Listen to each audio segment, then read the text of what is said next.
chance to hear it, so let her tell it. People on the streets say Sabrina speaks. Tune into the show, she will let you know.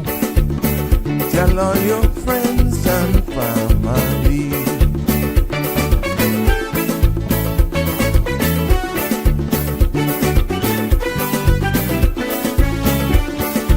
Real talk is no joke.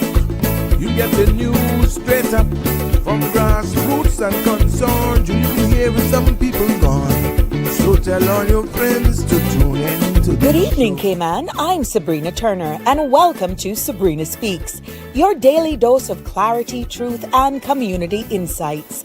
Every weekday from 5 to 6:30 p.m., we're tackling the issues that affect you, from national headlines to grassroots concerns. Whether you're in traffic or winding down your day, this is your chance to hear it straight and speak your truth. So buckle up, Cayman. We're not holding back. This is the show. We gotta let you know. Now we got to go.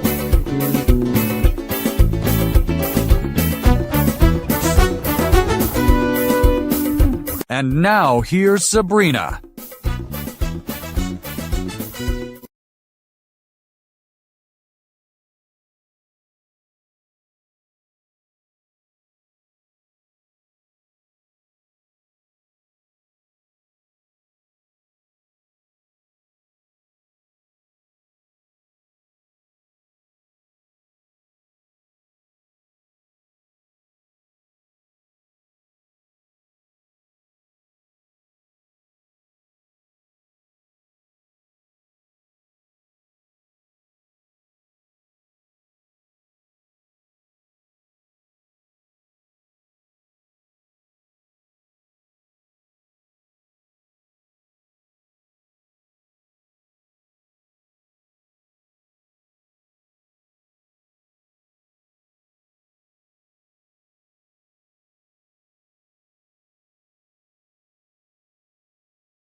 Good evening, ma'am.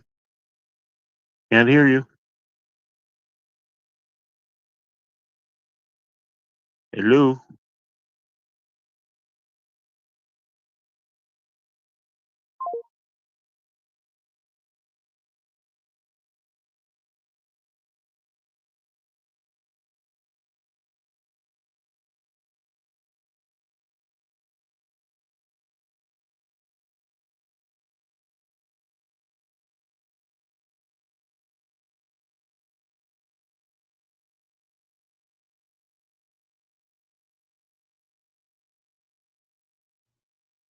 Testing 1, 2, 3. You got me now? Sound back? Sound back?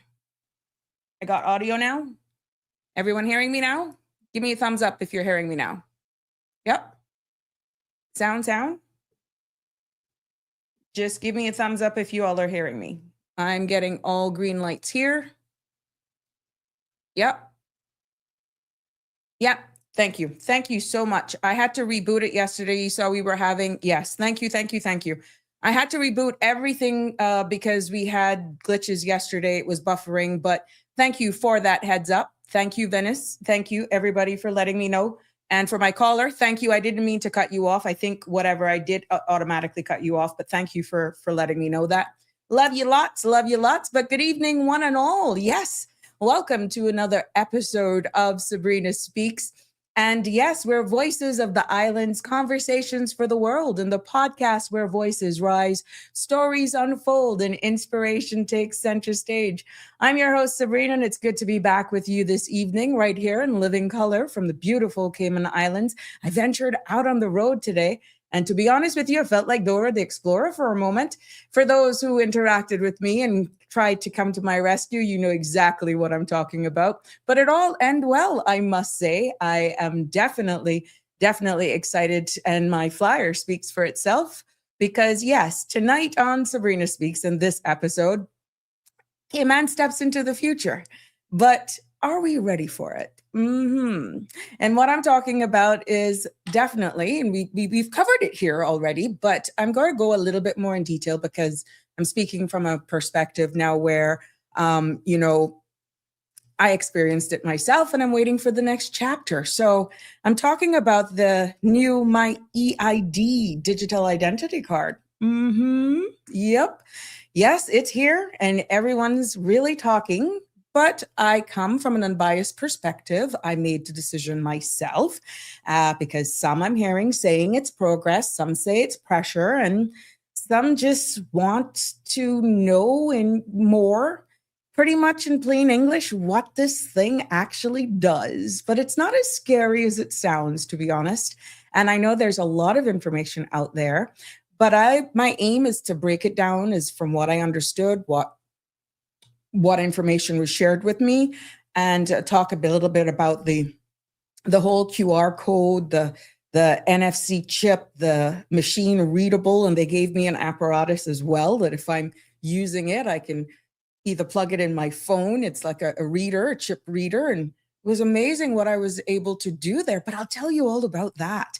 But really and truly, bringing it to the home front with you in regards to this, and I want to walk you down the whole process from booking online and registering my interest. And if you ever wondered whether this digital leap is a step forward or whether or not you stepping too fast, you may not want to miss it because I can share it from both perspectives from a personal. This is not by any means trying to be a sales pitch for anyone. I'm just sharing my story with you, my interaction. And of course, we're all about civic education. And by all means, you're all welcome to call in. But I'm going to share my experience with you and share with you and impart what knowledge I have based on the information that I got and me stepping into the future as well with our own jurisdiction. But definitely, the content you're about to hear, including any discussions or opinions from myself, guests, and or participants, is intended solely for general informational and entertainment purposes. It's not a substitute for professional, legal, medical, or financial advice. I encourage you to consult with a qualified professional for specific concerns. Bridge Media Limited and all its affiliates disclaims all liability for any decisions or actions taken in reliance on the information presented. And our number is to join in the conversation this evening, or if you want to send us a WhatsApp, that's 345-936-8255. That's 345-936-8255. Before going into all that I got in store for you today, and some, let's take a look at the weather forecast for tonight and into tomorrow. The synopsis calls for moderate winds with slight to moderate seas are expected across the Cayman area as the ridge of high pressure lingers over the Northwest Caribbean. Some isolated showers are possible due to low-level moisture and upper-level trough over the Cayman area. Radar imagery shows isolated showers in and around the Cayman area moving southwest. The forecast for tonight calls for partly cloudy skies with a 30% chance of showers.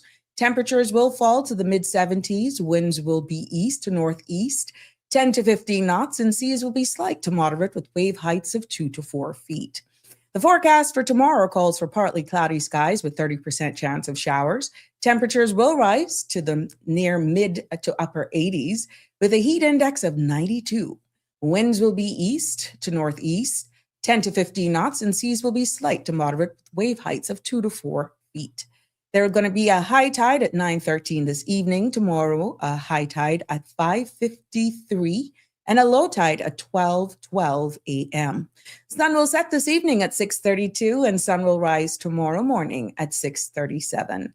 The outlook is calling for similar weather conditions through Thursday. So there you go. You can plan your week. It's still hot outside. Ooh, I don't know if it's because I don't really go out that often, but it's hot. Thank God the AC works. The AC works in the car. Yeah. But it was hot and humid. But I'm so happy to be in the tropics. Nevertheless, I'm given thanks for being able to call Cayman Islands my home in comparison to so much other places. I am so happy to call the Cayman Islands my home. Let's take a look at the news that made the Sabrina Speaks show for this evening. And we start with local news making our headlines today. Premier Andre updated Parliament on the Cayman Islands' participation in the 50th CARICOM Heads of Government meeting, underscoring the value of in-person diplomacy and strengthening regional ties. Now, the summit held from the 24th to the 27th of February in St. Kitts and Nevis brought together all 15 member states and 6 associated members with discussions centered on regional security, economic opportunity, and infrastructure resilience, including engagement with the United States Secretary of State, Honorable Marco Rubio. Premier Ebanks noted that being physically present allowed Cayman to hear discourse firsthand and participate directly in conversations on security, illicit trafficking, and shifting geopolitical dynamic issues that directly impact our borders and national responsibility. In other local news, we also have a developing update from the Ministry of Health this evening. Following concerns raised publicly, a report then reported by CMR officials confirmed that there is no current evidence of an HIV cluster in Cayman Brac. Public Health conducted an immediate review of recent data and says there's no indication of any increase in cases on the island. Monitoring continues, and the ministry is urging the community to rely on verified information and to continue regular testing as part of routine health care. Also, Finance Minister Ralston Anglin is warning of growing public finance crisis as costs for Sinico's home health care program continue to surge. He told Parliament the allowance is increasingly being used for assisted living rather than medical care, because many seniors have nowhere to go after hospital discharge. Anglin says spending has climbed to just over $11 million this year, and adjusted the allowance to match the new minimum wage could add up to $9 million annually. He cautioned the bill could reach $20 million this year and nearly $29 million by 2028, calling for means testing, stronger oversight, and greater investment in rehab and assisted living facility. He also urged private sector partners to help fill the gap. In other local news, 13 Caymanians have officially begun the Customs and Border Control recruit training program, marking the start of their journey in service to our islands. Over the coming months, recruits will train in border security, customs enforcement, immigration procedures, law enforcement fundamentals, ethics, and customer service, preparing them to safeguard our borders and support national security. Minister Honorable Nicholas DaCosta joined senior CBC leadership to welcome the new cohort, extending best wishes as they embark on this important path of service to the Cayman Islands. And in more local news, members of the Cayman Islands Fire Service Extended Leadership Program team joined senior leaders from across the civil service at the 2026 CIG Senior Leadership Conference at the Kempton Seafire, under the theme, Influence in Action, Leadership that Delivers. The conference focused on how international leadership strengthens accountability, drives alignment, and delivers meaningful results for the Cayman Islands. A highlight was the panel on the accountability advantage, along with an inspiring session from keynote speaker Scott Robley on using international influence to create lasting behavioral change. For the Cayman Islands Fire Service, it was a valuable opportunity to learn, connect, and deepen their commitment to public service. Just take a quick look at the Caribbean Roundup this evening. Caribbean footballers are once again facing major travel hurdles to the United States. Jamaican Premier League club Mount Pleasant has been forced to leave 10 players behind after they were denied U.S. entry visas for their CONCACAF Championship Cup match against the LA Galaxy. The affected group includes several Haitian nationals who officials say are being hit hard by stricter U.S. entry policies. With a depleted squad, Mount Pleasant has had to call up academy players just to field a team. CONCACAF and club officials say the match will proceed as scheduled, even as they work urgently to find a long-term solution.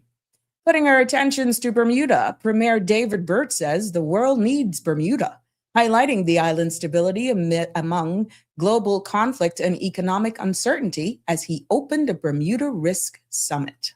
And in Barbados and Trinidad are exploring a new tourism and culture MOU, aiming to deepen regional cooperation and improve airlift and visitor flows. And over in Trinidad and Tobago, Trinidad has been placed under a state of emergency following credible intelligence linking gangs and former detainees to a surge in violent crime. Top 2 stories making international news today. And we're following these breaking developments in the Iran conflict. The Pentagon confirms that about 140 U.S. service members have been wounded since the Iran war began, with intensified strikes continuing. Now, the injuries have occurred over the past several days of intensifying fighting, with officials noting that the true casualty count is significantly higher than earlier public disclosures. Pentagon's updates continue to evolve, and we'll bring you the latest as more information becomes available. Also, Uber has launched a new nationwide feature allowing women riders and women drivers in the United States to match exclusively with each other, an expansion of its women preference program, which the company said is designed to improve comfort and safety on the platform. The rollout follows a successful pilot programs, but comes as Uber faces a class action lawsuit in California, with some drivers urging the policy discriminates against men. Uber says the feature responds directly to feedback from women who want more control over how they ride and earn. And finally, we're following new data showing that Canadian travel to the United States has now fallen for the 13th straight month, according to industry reports. Analysis say Canadians are increasingly choosing destinations outside the United States, with decline driven by shifting travel preferences, cost concerns, and ongoing regional tensions. Tourism experts note that this sustained drop is beginning to impact United States destinations that traditionally rely heavily on Canadian visitors. We will continue to monitor the trends as updated figures are released. And as we end tonight's segment of our news, let us join in celebrating young excellence. Red Bay Primary School is proudly singing Champion, Champion. Everybody know, Red Bay's a champion, of course. Red Bay Primary School delivered an outstanding performance at the 2026 National School Chess Championship, taking first place in both A team and female team divisions, and second place in their B team. With a record-breaking 61 school teams and 250 players competing, the students not only rose to the challenge, they successfully defended their national title. Huge congratulations to Team Red Bay Primary School for their focus, strategy, and sportsmanship. A true champion's finish to that finish our news segment for today. But it's good to be here with you. Welcome, welcome, one and all. Happy birthday to all of you who are celebrating birthdays today, anniversaries, and our sincere condolences go out to those families who are mourning the loss of a loved one. And Ms. Celeste Broderick, I see where there was breaking news, but I didn't get the opportunity. But the full story is right here on our CMR TV platform. And CMR has reported her loss. Our sincere condolences go out to all of those families. But for all that she's done in the pageantry world, our sincere condolences. Yes. But good evening, Marshall. Let's see who's in the house. It's good to see you here this evening. Thank you for that. We've gotten it sorted out. Yes. Connie Bonnie's in the house. And hi, Miss Joy. Hi, Venice. Yes, it's good to see you all, Damian Henry, as usual. Thank you so much, all of you. Like I said, 345 is the number to call if you want to join in the conversation this evening. And should there be something else that's really pressing, of course, call in 345-936-8255. Some of you have been missing in action. I want you to call in today. And I'm hoping everything is going out well. Well wishes to Aliano. I'm hoping that he's continuing to get well. And to my friend Jimbo as well. I'm hoping you're continuing your road to recovery and all is going well with you. Michelle, I'm still, it's an update. It almost feels like roll call. Michelle is still holding on. She's still overseas with her husband. They're in Tampa receiving treatment. So again, because we're all one family here on the Sabrina Speaks platform, I got to keep you up to date. Donnie's in the house. I hope you're doing well. And Lavana, I hope you are as well. Yes, yes, yes. But tonight, for those of you just joining us, we're stepping into the digital future. And guess what? I stepped into it today as well. Yep, I'm talking. I got my, my EID today. Yeah, there we go. I got it today. Yep. It was a real good experience, I must say. And first of all, let me take this opportunity to publicly congratulate Mr. Ian Tibbetts for he and his team down there for really just trying to get this out, to get it out there. And oops, they hung up. Mr. Ian Tibbetts and his crew out there, congratulations to you and your team, but kudos go out to Mr. Tyler Christian. Oh my goodness, what a professional young man. Such a calm, professional young man who assisted me today. He was calm because, you know, some of us are just digitally challenged. It is what it is. But let me tell you something. The young man took his time. He was very professional. He let me go through everything. We took the picture and all. And please note that for those of you who are planning or thinking about it, your ears need to be visible. With all of this, you know what I got going on here? Oh, that was drama. But anyhow, I digressed. But I must say, going back to Tyler and all the persons that I've interacted with, I must say up to getting the document, the card, which for the record, I had an opportunity whether or not you displace, from what I understood, this card is good for 5 years and it's going to be renewed at 5 years. It has a chip so you can do the tap with it as well. And you have an option as to whether or not you displace on this card's feature, like a driver's license, your physical address, that's an option or not. Or you can put your mailing address. And in 5 years, pretty much you could change addresses. So I made the decision to opt out, but it is a choice. It's your personal preference. And I must say that he was able to do my signature and all that on a little pad. And I was able to put in some security information as well.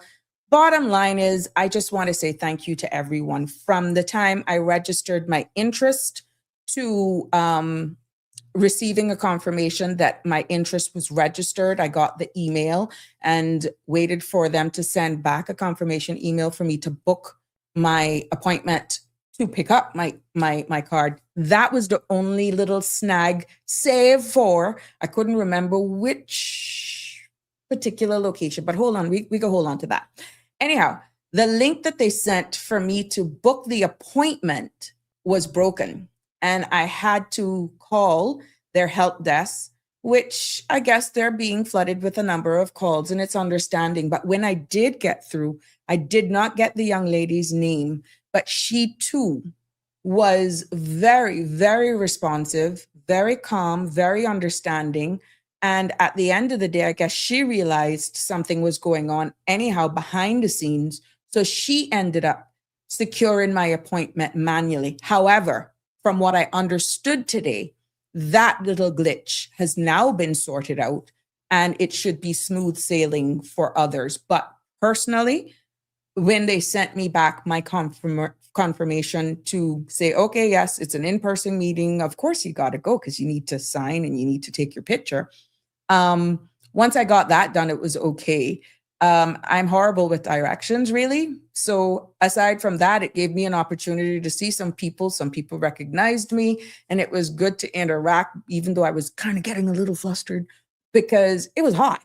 Anyhow, the idea is that you go online and you make all of your necessary, put in your information, and they will respond back to you and give you further instructions from there, like the location to where to go and all that sort of stuff. So I must say congratulations to Mr. Tibbetts, Ian Tibbetts and his team. But kudos, I got to say kudos to Tyler. And if I'd gotten the lady's name that had spoken to me on the phone that really helped me out to actually book the appointment, I really, really want to. I'll put it in the link afterwards so we can go get sorted out. But yep, I am ready. And the good thing is my concern was, and I asked the question to Tyler, I said, you know, like CNB, when you get your debit card, they give you those little cases that because it's a chip and you can tap and go and that sort of stuff. I says, but if I'm going to use this as national ID, can I just, you know, like how you walk around with your driver's license, we got either a phone or something or those card holders, can I just stick it in there? And he says, yes, ma'am. Yes, ma'am, you can do that. I says, well, am I not protecting this chip because you have people walking around that could possibly read your card? He says, the good thing is they can read it, but they ain't going to get access to anything. Nothing can be read off of your card. And like I said, they gave me also a card reader, and I had two options to choose from. One that's like a mobile card reader and one with other functions as well. I tell you, this is cool. One with other functions that if I'm sitting at my laptop, it's also able to put it into my phone or a desktop. And it tells you if you're going to be idling for a while, you can adjust to switch. I chose that one, which is a little bigger to use because it gave me more flexibility. So he did say that in time, they may actually get the covers for these if you're so inclined. But that was my concern. But I must say the information that was shared, the entire process was smooth after I was directed where I had to go. And that information now will be given to you. It's not top secret, but there's some reason behind it. And I'm hoping that I can have maybe them on the show in short order with the minister, and we can just go through this. I know that they have been on platforms speaking about this, letting people know what the aim is, but it's a different perspective when I've opted in. I didn't hide that, and it's everybody's choice. Like I said, it's your choice if you don't want to do it. But I opt to do it, and I'm just sharing my experience with you. But there was no lines, and this is why it's good that you make. I like the fact that the appointment is yours, and the whole QR thing is set up for you. There was no confusion at all. Once I got in there, they were very clear. They were concise. It was an easy process, with the exception of giving them my ID, my national ID, which was my passport, that they scanned. That was all that was asked of me. And for the record, my nationality is GBR. It isn't ... Yeah. It isn't ... I am GBR. So that is one and same as Caymanian, because we are a British overseas jurisdiction. So I must say, kudos, congratulations to them. There were no surprise or anything. My only concern that I had at that time, which is probably a question based on Tyler's response, I says, darling, how do you handle seniors who are really not digitally, inclined, or they're not into all this tech stuff? And he chuckled. He says, that comes up. What I did ask, I said, is there a possibility that if these seniors want to just come and get this card, but not necessarily with all the bells and whistles, and you do this and you do that, but the capabilities are still there, are you able to accommodate these people? Because it was a little bit much. If I hadn't taken time to really elevate myself since I've been having some time on my hand, getting into the digital space, doing a lot of online courses, investing in myself for where we're going digitally, not only for this space, but just in life, knowing how to use certain AI tools and all that sort of stuff, I would have probably said, darling, you can keep that card. I go in. This is not the Sabrina of 2021. And I was sharing it with another friend. I was so happy after I got through. I said, look here, If this was the Sabrina of 2021, I'd have probably gotten up and left. Only because it was a lot of information, but because it was digitally. They were using some acronyms that I wasn't too OTP. That is a security code that comes through similar for your online banking. And I says, you could probably, it could be a little intimidating for people who are really not that computer literate or was hesitant anyhow. But it was good to know that the option, and I stand to be corrected, but what I understood, the option is there should seniors want to go and just get this ID and they take their time and actually just have the education about it themselves. There is a flyer that they send you with step by step. And again, a lot of our seniors are actually on WhatsApp and doing stuff like that. So if there's links that they can go to and their children or grandchildren can actually help them and do read up on it. But there is a paper flyer that they gave me as well to help me because I told Tyler, I says, yeah, I hear what you're saying. She's activated and everything, but I can still sit on my couch after the show and I'm going to go through this myself. But to be honest with you, I want to break it down because there are some there's a lot of misinformation out there. And like I said, I respect people's opinions. You're entitled to your opinion, but I feel it's fair for me to just tell you about the features of the card because what is it used for? What it does, it's a machine readable.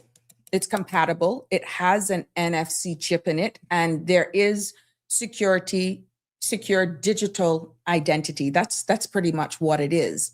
And what it was rolled out for, based on what was placed in the public's domain, it is to assist and ease of doing business for government services, also for employment verification, immigration checks as well, and also private sector identification confirmation as well.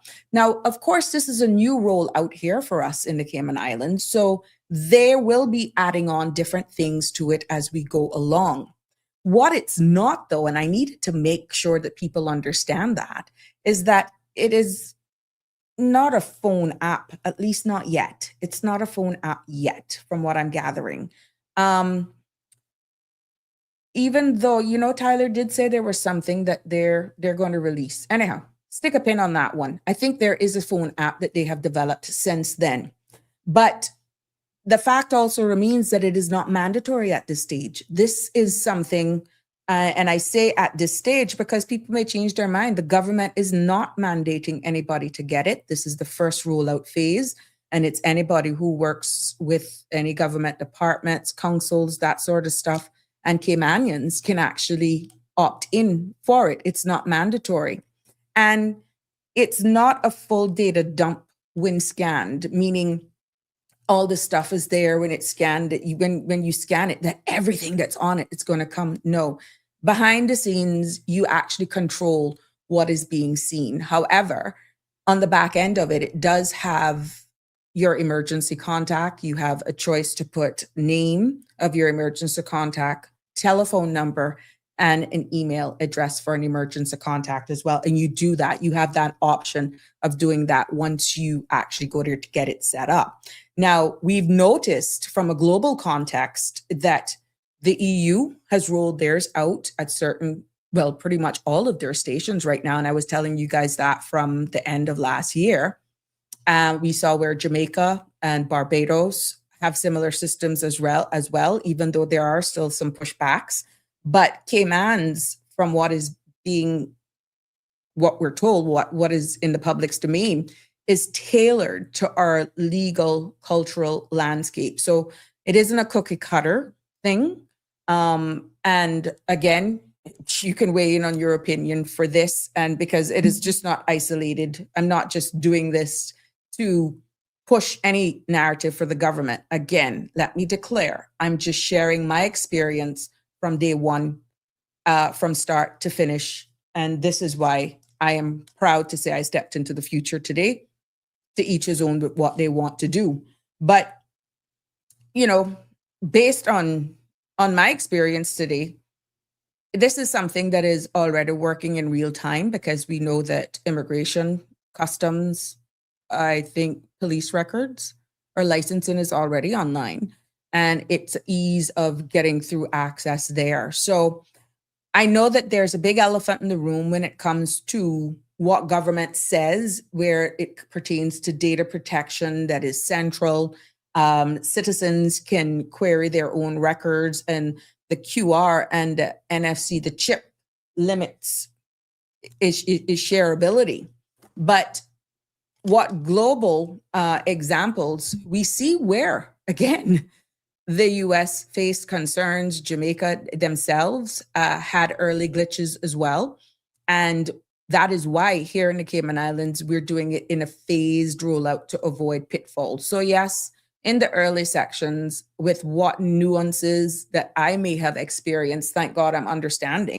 I was able to engage with persons there to let them know of my experience. I had that privilege, and I could say that they're receptive, you know? So it's transparency, there is oversight, data access, system resilience, all of that is what the government has rolled out. And I'm hoping that, you know, as time goes by, that more information will come in bite-sized pieces. But I was one who was intimidated of anything digital. And that was more, not that I was scared of being tracked, because we all are. It was more me not understanding it at pace. And you don't want to go in and click the wrong thing and that sort of stuff. But there are some security features and guardrails and stuff that you shouldn't really be intimidated about in getting that. So at the end of the day, when you look at it from the economic and daily life impact your day to day, you know, it can give you faster government services is what is being proposed for immigration processes. If you are a business owner and you're actually engaging in businesses with government, I think you would find that more than likely, eventually, it may be a thing that it makes life easier. Let's see. But you know what? I stepped into the future today and I feel good about it. Good evening, caller. Welcome to the show. What's on your mind? Good evening, Sabrina. Good evening. Wait, are you talking to me? Yeah, I'm talking to you. You're live. And you know, the other day was National Women's Day. Yeah, Sunday. Yeah, Sunday, and you weren't on the air, but I wanted to wish you a belated Happy Women's Thank Day. you so much. That's so kind of you. Thank you so much. Yeah, you're a powerful woman. I love your eloquence, Thank you. and you're powerful. You really are. Okay. All right, so I didn't really quite catch all of the conversation because I'm just sharing my cooking. experience about my EID. I went through the process and I collected mine today. So I was just sharing my experience. You collected what today? My EID, my digital ID. Oh, okay. Yeah, so I Great. was just sharing my personal experience on that and what the government purports. I'm not in any way a sales pitch for the government. I'm just sharing my personal experience and how easy it was. And, you know, my concerns and questions were asked. I praised Mr. Ian Tibbetts and Mr. Tyler, who was very attentive, very, very professional, and in the execution of his duties. And I left there with a big smile on my face. Well, that's wonderful. That's very nice. Well, that has not been my experience with Cayman government. I was born here in 1961. Mm-hmm. In 1965, I went to New York. Well, my parents took me to New York City. Mm-hmm. I never came back till I think about 17 years ago. Mm-hmm. And I've traveled all over the world. All over the world. Mm-hmm. I have 4 passports. It doesn't really matter. It's just paper. Mm-hmm. You see, what really matters to me, as far as I'm concerned, is being a citizen of the world.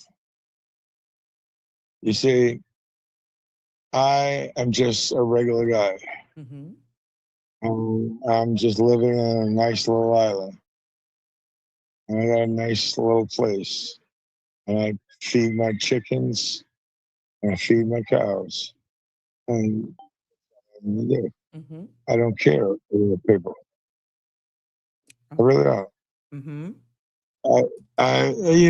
I realize that for some people, having a certain passport means something. Uh-huh. And I guess I'm blessed that I could have that many passports. Right. But it's kind of irrelevant. When you think of all of the things that are going on in this world, is that piece of paper really mean that much? Well, you don't know because of, it's funny that you ask that if a piece of paper really means that much, and in this case, a piece of plastic. But where are we running to? You see what's happening in the Gulf right now. You see what's happening right now without going heavily gong ho political, even in our Caribbean region, right here on our doorsteps. And people are looking for peace. There are so many countries that are being banned. There's this thing, there's that thing. Mhm. All because of a certain man who's going to create his own Vietnam. Nobody's going to win in this nonsense, but there's going to be a lot of money made. Probably about $40 billion a year. And I only know about these things because that's the industry that I work in. Mhm. You know what? I don't care anymore. I'm retired. I just don't care. But I have maybe 15 more years left to live. I'm 64, 79. Maybe I got 80. Maybe I'll make it to 80, according to my genealogy. Mhm. I'm a drink beer, smoke cigarettes, husk coconuts, fish, and chase girls. That's what I'm gonna do. Oh, you're the, I wouldn't say you're the epitome of a man, but the chasing part, you're grown, you're made hunters.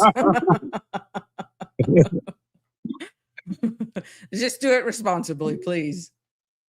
So I'm that just, I think we're all just regular people. Mhm. But some people like to compare themselves and say who's better or worse. Mhm. They'll always be better or worse. Always. Mhm. And I'm not better or worse. I'm just a regular guy. You're just existing. Well, I'm enjoying actually. Good. Good for you. I'm looking at I'm in my backyard right now. I got a big pot of fish tea. I got a cooler full of beer and coconut water. Mhm. I got 3 or 4 friends coming over. And we're gonna listen to music You're living a and dream. just Welcome to the tropics. I live in a tropical paradise. That's right. We got to be blessed. Yes, ma'am. Have a great evening, Sabrina. Likewise, my dear. Thank you. Always good to hear from you. Take care now. Be And responsible. don't forget, What? Happy Mother's, I mean, happy, what do Women's they say? Day. Yeah. A happy Woman's Day. Yes. The Cayman Islands, we And celebrate it all month. yeah, So you're good. this is sincere from me to you. Thank you, sir. Health, peace, love, and celebrate the day. I love your broadcast. I Thank you really very do. much, sir. Appreciate it. Thanks You're for the feedback. so professional, and you have such a positive energy. Thank you Thank you. for your service. Thank you, sir. Yes, ma'am. The phone lines are open 345-936-8255. Yes, it's all about me stepping into the future today. Thank you for that feedback. It was good to see some people on my way there. And yeah, you can join in on the conversation, be it this or World Matters or whatever. I mean, hey, this is our space. We're one family, and all comments are welcome. Yes, yes, yes, yes. 345-936-8255. Andrew, how are you? You good? Yep. Damien Charles says, maybe you should study history and empires. This is nothing new. Imagine if Hitler won. I guess you're talking about Damien. He says the chase is more like crawling or being pushed in a wheelchair. Oh, Andrew, you are something else. It's all in the mind. Hello. You would be surprised, my dear. Damien says, and a lot of people don't live the dream. They live in tranny and dictatorship. Yeah. Damien Charles, you know what? as bad as things are, and I'm going to get into another conversation here that made our news headlines today, and that's the bit about our caregivers. Okay, I could go into that a little bit, and I want you all to participate in that, please, because there's one thing for sure: we're all getting older by the second, and you know, you really wonder sometimes if we all are really processing how grateful, how blessed we are to be living in a jurisdiction like the beautiful Cayman Islands, where there's so much at our disposal that many other jurisdictions regionally, meaning in the Caribbean and internationally, would either have to pay for or it doesn't exist. When you look at the amount of NGOs, nonprofit organizations, and some of the things that you can tap into in order to get free services, like the Breast Cancer Association or Society, and you look at all of these people for the amount of the autistic group, the inclusion Cayman, and all of these resources that you don't have to pay a dime to go and get help. And I can understand why there's a public appeal stated on the floor of our parliament by the minister who's responsible for our finances, Honorable Ralston Ebanks Anglin, and he is asking for private sector and all of us to do our part. And I'll go in a little bit more about that. But Damien Charles, we have to be thankful, whether or not, as we see our population continue to grow and our indigenous reality numbers are dwindling, it may not be sustainable. That's the harsh reality. So we still have a lot to be thankful for. But reality, when you hear certain statements are being made, they're coming home to roost. Live happy. So sad to hear the passing of Miss Broderick. A little birdie was in the audience when you was a pageant contestant. Do you remember? Oh, really? Yes, I was.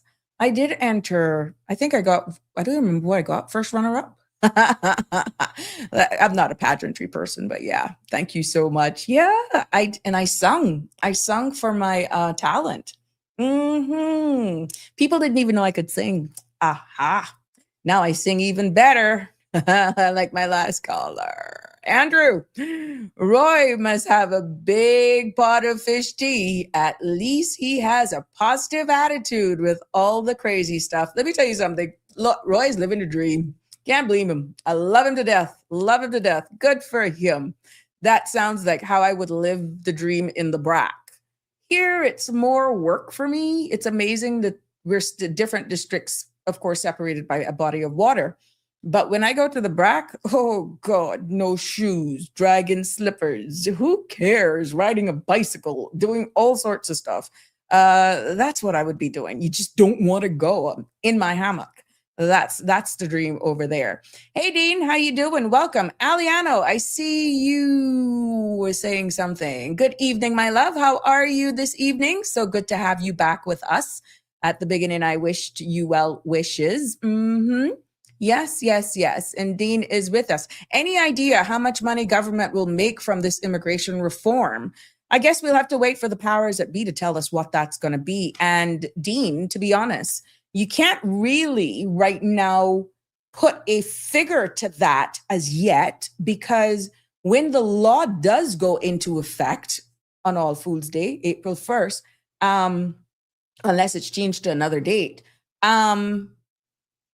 that's when you're going to really see how much people will actually apply for any application. So day one starts from when it commences. You can't actually count all of the people who have already started their term limit now into how much money they're going to make from this reform. You will not actually see that until after the law commences. You get where I'm saying? Because until it starts, all the revenue right now that's being made is under the current law. And remember, a lot of these people were grandfathered in, meaning they're going to be dealt with under the old law. But it would be interesting to see how whatever revenue is made after and whenever it goes into effect, how those numbers are going to be used, because it wouldn't be a true reflection if they're really being dealt with under the old system. So remember, the qualification time for persons, let's say, let's use status at random on the grounds of marriage. They're saying 20 years. How many people are going to apply for it? How many people? And yeah, so it's going to be interesting exactly what those numbers will be, but just a starting point. You can't really start counting until the law comes into effect, Dean. So we'll have to watch the numbers, or Minister of Finance should be able to do that. And of course, Mr. Jefferson as well. It'll be interesting. Got to keep our eyes on that. And that could also impact work permits.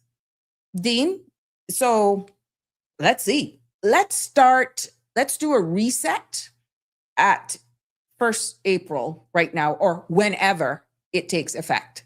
Damian Charles, yes, because I've lived and seen what happens in certain countries and the reality. Okay, thank you for sharing that with us, my love. You are right. My mother says it's high time now that people stop running from country to country. It's time. It's the same everywhere. For true, it ain't nowhere to go. We are so blessed. You look at the cleanliness of our roads. I heard that they were actually debating the pilot program now of rolling out those receptacles island-wide. When I took office in 2021, the pilot was already there. The area that they were doing their testing on was already chosen from before me. I just said, look, this is long overdue. This is being talked about from 2013. For God's sakes, Mr. Sims, just get it out. Now it looks as though they're doing another pilot now, I guess, to get cost implications, which should be already on file. Anyhow, what it would cost to run it all over the island. Why you need a pilot, I don't know. But what I'm saying is the information was already there based on the sampling that was in all the data that was collected from when it rolled out in 2022 or 2023, 2022.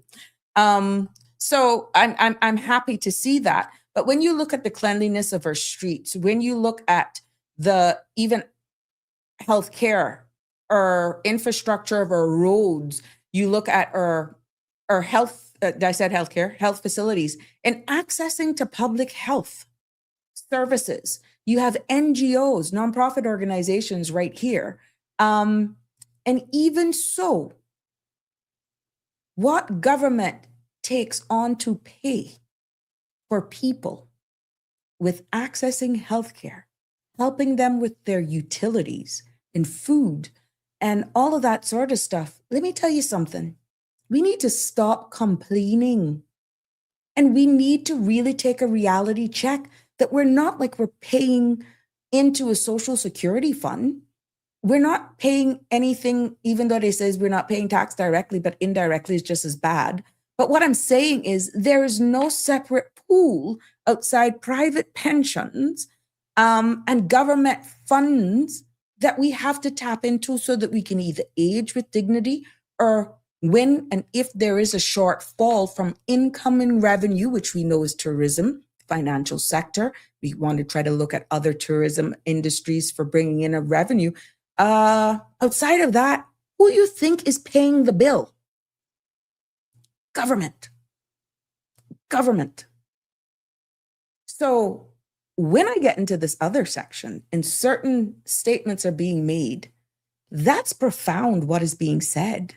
And it's not to say that we don't have a responsibility to take care of our people, but food for thought. And I would welcome some feedback on this. Should it be 100% borne on the government? Really?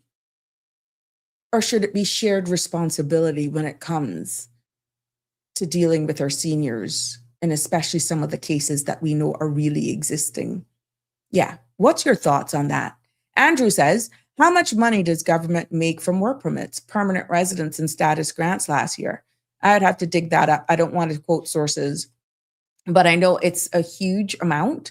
And we know for sure that the numbers will continue to climb with 1GT coming on, with the hotel in the front of Marin's Plaza. I'm just time stamping myself. Next there by Grand Ole House? No, the Wharf. And then there's another complex, I think, up at Beach Bay that's coming on board. And you still have other services that are not big names that are opening up every day. And we still see small mom and pop stores. We see where the Department of Commerce and Investment have rolled out for their micro and small business incentives again. That is creating an environment for innovators, for entrepreneurs, that sort of stuff, by relaxing the trade and business fees based on your income as you declare. And for the record, I shared a little bit on that in Open Mic Friday. And if you know that you have taken advantage of this government incentive programs, I want you to pay close attention to the email that you received, because you need to be declaring whether or not you're making over the amounts that is stated there if you declared as a micro business or a small business.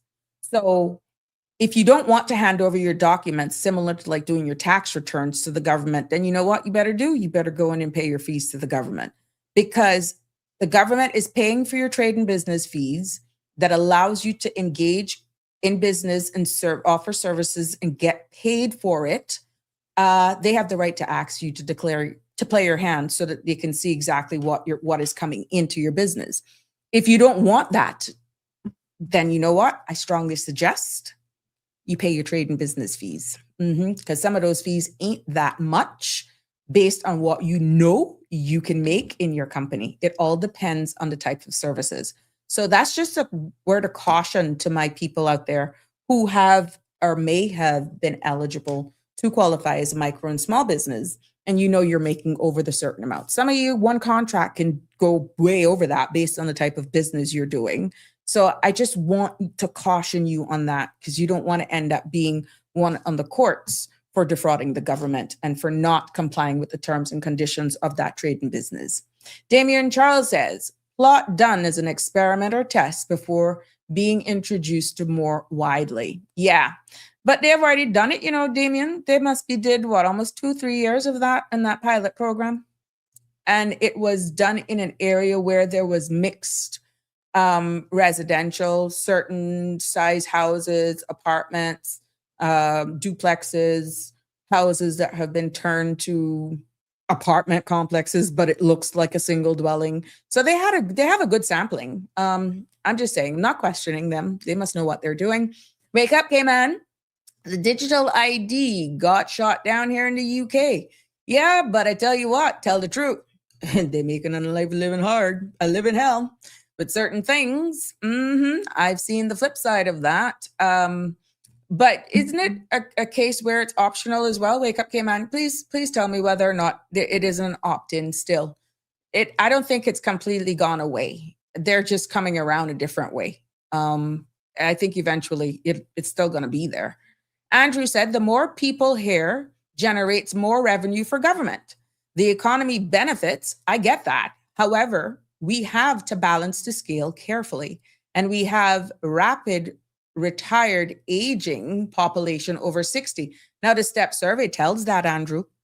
We have an aging society.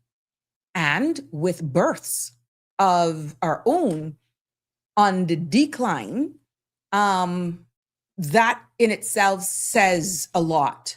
So, yeah, who's going to pay for that? And we realized that because we came in on the 8 ball when it came to people paying into a pension scheme, we had persons who were retiring civil servants, retiring teachers and all that sort of stuff, that they barely, before the uplift the other day, were getting, some of them not even $300. And they were retired. They were aged out of the system. So yeah, a lot of these persons, and remember that if you are working in private sector, even today, Andrew, once you reach that retirement age and you start tapping out and you tap out and you take your amounts, once it's done. Meaning, once they have finished paid you out your pension, let's say you're not able to work or the systems don't even want to employ you because of your age, and you get sick, you're going to end up on Cineco. You're going to end up on the government's insurance. because we realize that the cost in healthcare continues to increase. And all it takes, and I can remember Nikki Hill saying this on Sandra's show, and she said it more than once here, it only takes one medical issue to bankrupt people. One test, one treatment medication can actually bankrupt somebody. So yeah, it is a balancing act. It's almost like standing on a balancing beam. Good evening, Andre. It's good to have you here. Damien says, your bank should provide a letter of how much you made and not need to show bank statements. For what though, Damien? Oh, for your for the declaration. Damien, you see? Now I tell you, the government gave you somewhat a free ride. They actually make the rules. If you feel that's too invasive, pay the fee. Trust me, that's all I'm going to say. Pay the fee. And no, I don't know anything, but what I'm saying is, as we see the economy possibly constricts, becomes more tight, where revenue may slow down, we got to be aware of what's happening geopolitically. We're already hearing the cost of healthcare. We're already hearing what the Minister of Finance is giving a caution to one particular sector of people. Trust me, we ask about accountability from the civil servants. If we have an idea of how much revenue government is possibly losing by offering this incentive program, knowing if you run your business properly, the potential of the amount of money you can make in some of your businesses versus what the thresholds of incomes can be, they have every right to ask you for your statements, not a reference. So my advice to anyone, and we ask for accountability, I can see that accountability being put to the task, because remember, government is giving you something and they're only asking you to be honest. Aliano says, I was always confused because our government keep forcing new laws to micromanage all up in people's business, not wanting to be, look here, at the end of the day, fascists, Aliana, they have a right to do it. They can write the rules of the game. You ever heard the saying, there's nothing called a free lunch? It is nothing. There is no free lunch.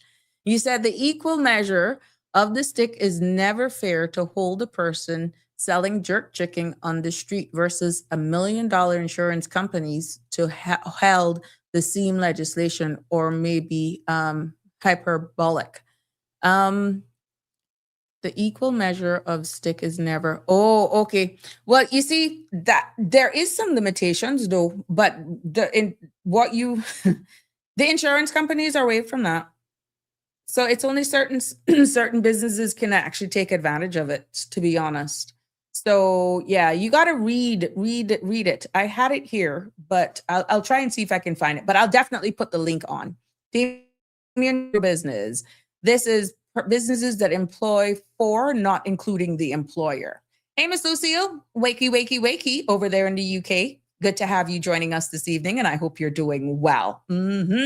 Yeah, so for those of you, I got my digital ID. Danny Warren, I could call you out. I know, my love, I know. We miss you. That's all right. But yeah, I gotta rub it on Danny. It's just an inside joke with me and Danny, okay? I just getting at him. The man, not for full disclosure, he said he's not against the digital ID, okay?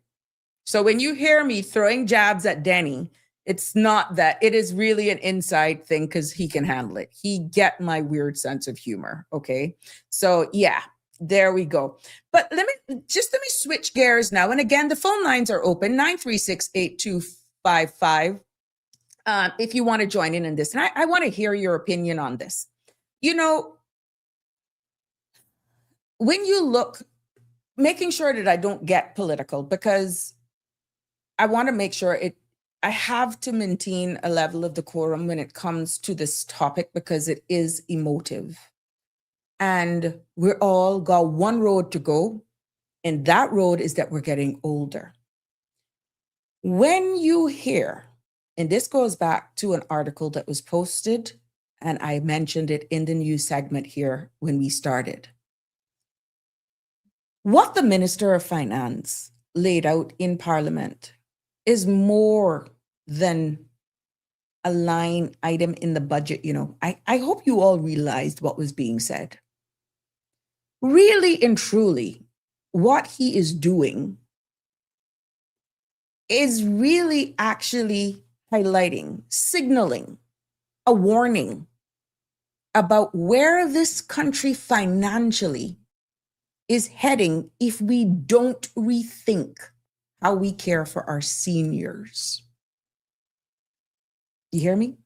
Because right now, cynical, as he stated, the home health care program, and listen to these numbers, is costing just over 11 million CI dollars a year. You know how much $11 million is? A year.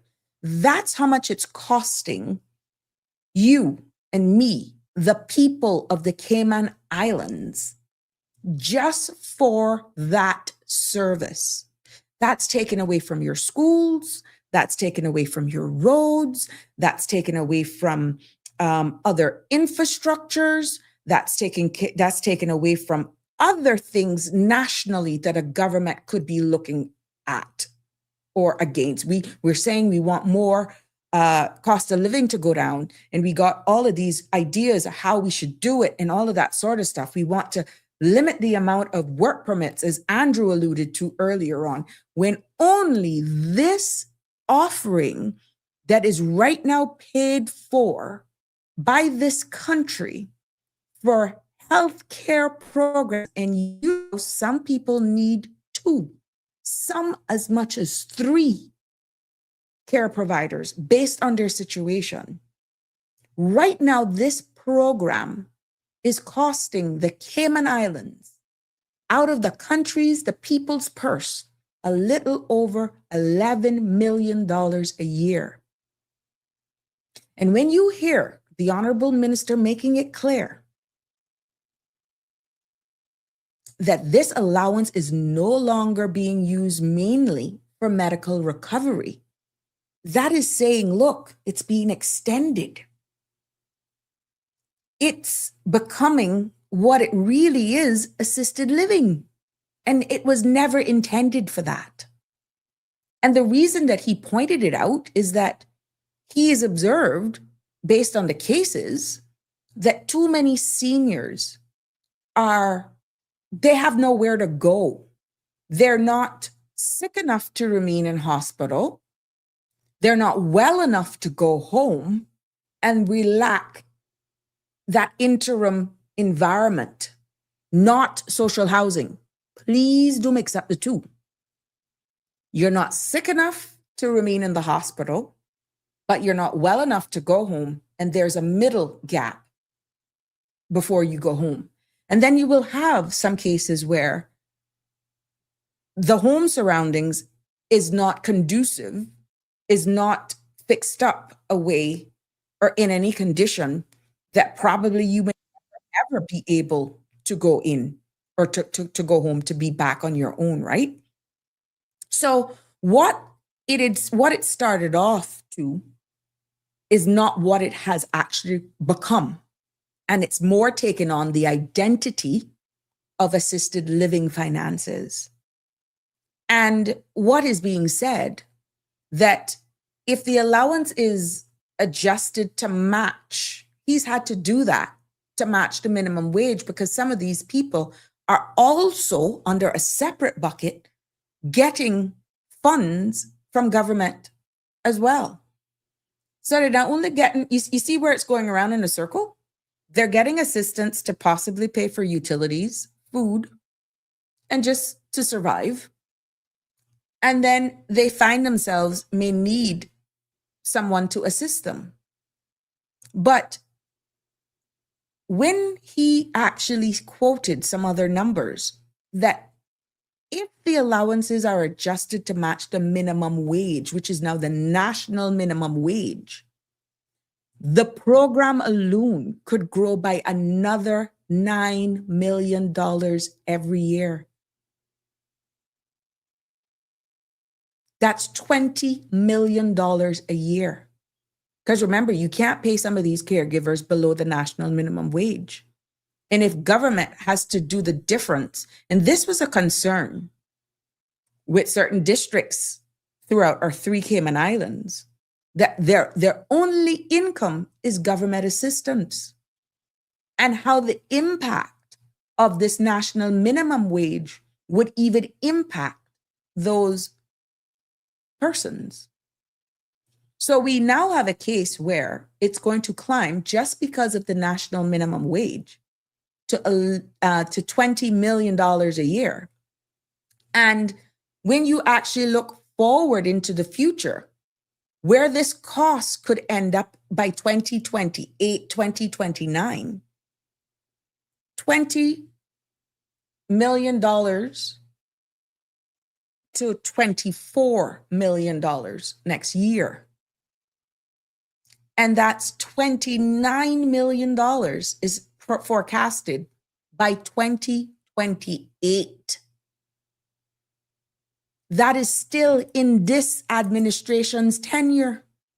Remember, elections not till 2029. So you think the Minister of Finance isn't awake? You got another guest coming.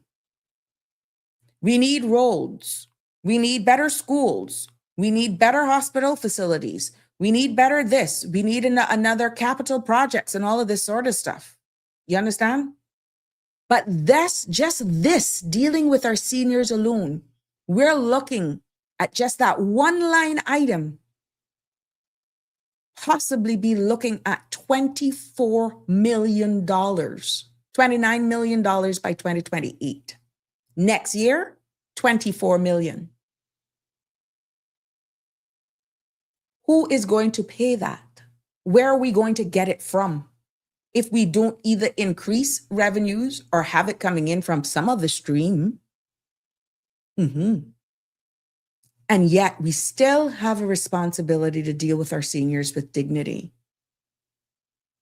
Bottom line, the coded message just being sent, my Caymanian people, is that these numbers are not sustainable, meaning it cannot continue.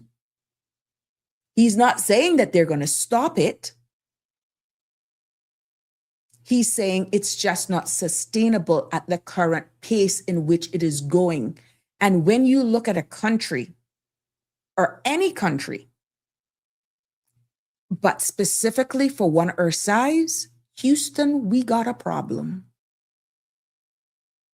And if you date back in Hansard's from as far back as possibly 2017, someone has been sounding alarm at the cost of healthcare. And this was not a line item at that time with such a high balance or forecasted amount. So at the end of the day, let's be fair. The program has protected our people. I got to be honest, which is why I say as a jurisdiction, we are a blessed jurisdiction because it has protected our people who would have been left behind. It has allowed our seniors to actually live with dignity and to also recover with dignity. And it has also supported families who genuinely just cannot afford to pay, but yet they need the care. And it also shows and it reflects Cayman's values and compassions and community. But at the end of the day, it's coming home to roost. But in all fairness, that is really something we should all be proud of. The downside to all of that is that, we have to look at the other side now, which is what I'm seeing the Minister of Finance is saying. It has shifted its characteristics for what it was intended to be and is now being used for something else. It's now taking on the identity of assisted long-term living. and not short-term medical care. There's a big difference. And when you're talking about assisted living, that could be to the end of somebody's life. That was not what the program was intended for. And that is the downside of why these numbers are continuing to increase. The disadvantage as well is that hospitals are discharging seniors who really and honestly have no safe home environment to even return to, because they know themselves that these patients are not well enough to remain in a normal home environment. And the other reality is that, and it's also a downside, is that some families are just overwhelmed and some are just stepping back entirely.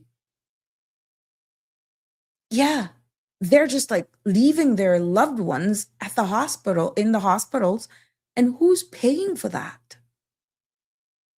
And the cost curve, the whole of this is rising faster than the country's revenue base. That, my friends, is only in healthcare. Yeah. This, my friends, is not about blame. It's simply about true reality of what we're facing here. Yeah. Let me get to some of the comments here. Damien says, offshore bank and hedge funds fees can increase by 1%. Offshore bank and hedge fund fees can increase by 1%. That's a statement, or are you telling us? Aliano, Miss Sabrina, it's a very common issue of living in Cayman. The rich doing what live rich and the poor people suffering, but we keep voting for our oppression. Aliano, you something else, you know. One thing with you keep them entertained and you're actually getting better. It takes you off of your situation. But it's very true what you're saying. I don't think anybody can disagree with you to a degree, honestly. Yep. We on Lock Nation under one ambassador under what president? Start independent. Okay. Andrew says, whoa, the figures outgoing versus the incoming are alarming. We need to look at some serious cost savings and new revenue earning streams without introducing any taxes. Andrew, now you tell me how you could do that. They tried. Remember? The licensing fees is just one. Some of these same immigration fees are two. Some of the big, for the financial industry as well, fees have gone up, which we have heard people in the financial industry that says they were long overdue. I'm not from the industry, so I can't speak about it. So I take the feedback. But what I'm saying is, with the portability of people and the ability to also work from anywhere in the world and still do business here without having to pay, let's say, pension, medical, set up a bricks and mortar office, unless you're doing it for tax purposes. Some of these businesses don't necessarily have to do business here physically to create job openings as well.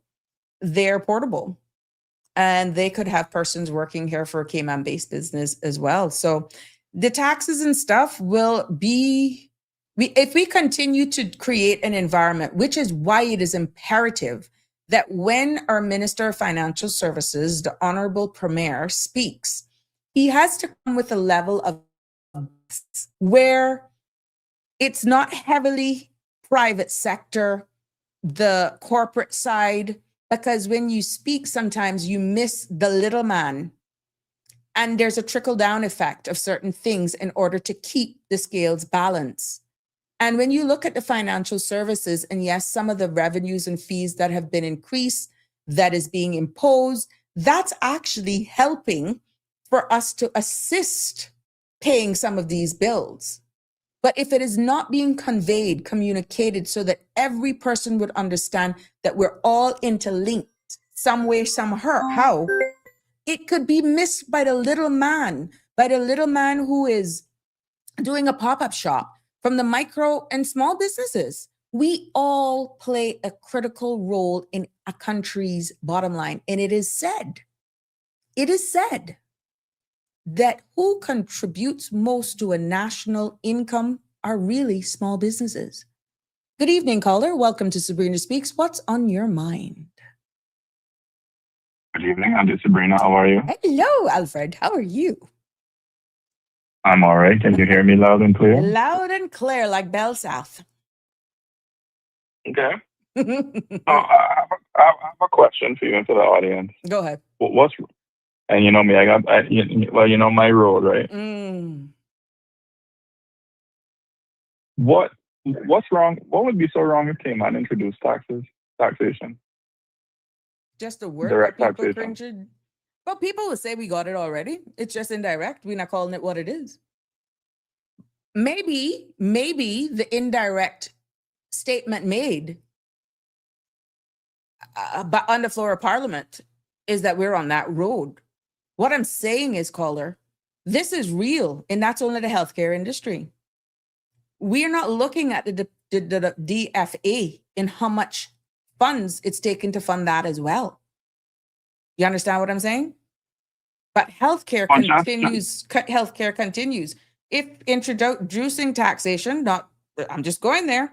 That's a wider discussion, and you have to fill the space with the pros and the cons, and just bring the facts out. It's hard to actually introduce it now for a jurisdiction that has lived all along to say, look, we're not to pay taxes at all. So I don't know. That's a wider discussion. Yeah, but I don't have an opinion. The thing about the gravy train, mm-hmm. Yeah, but the thing about the gravy train is that the train eventually runs out of gravy at some point. And that is exactly what he's signaling. Right. So my question, I guess, would be, right? Given that, you know, our Cayman's revenue base is tied heavily to imports, licensing, service fees, et cetera, Work permit right? fees, PR fees, status, naturalization, exactly. all of them. Mm-hmm. Yep. Right. Wouldn't it be what's the word I'm looking for? Wouldn't a modest, well-designed tax system spread the burden more transparently and, depending on how it's structured, more fairly, and relying so heavily on things like duties and fees that get baked into the everyday cost of living here at Cayman? Well, like I said, the first step, my friend, is to start the conversation and come with it full circle, where you look at other measures in trying to get other revenue sources and the reality. Because what doesn't stop happening is people needing the same healthcare, assisted living, needing referrals for overseas, insurance being exhausted. That, my love, don't stop until we try to get it right. And the whistle, the alarm that's being sounded right now, is not even looking at healthcare in its totality. It's just for those caregivers. So I have a comment, a statement that was made. It ties into what you said. We definitely do not currently pay income tax. And that is what would be a completely different life for us.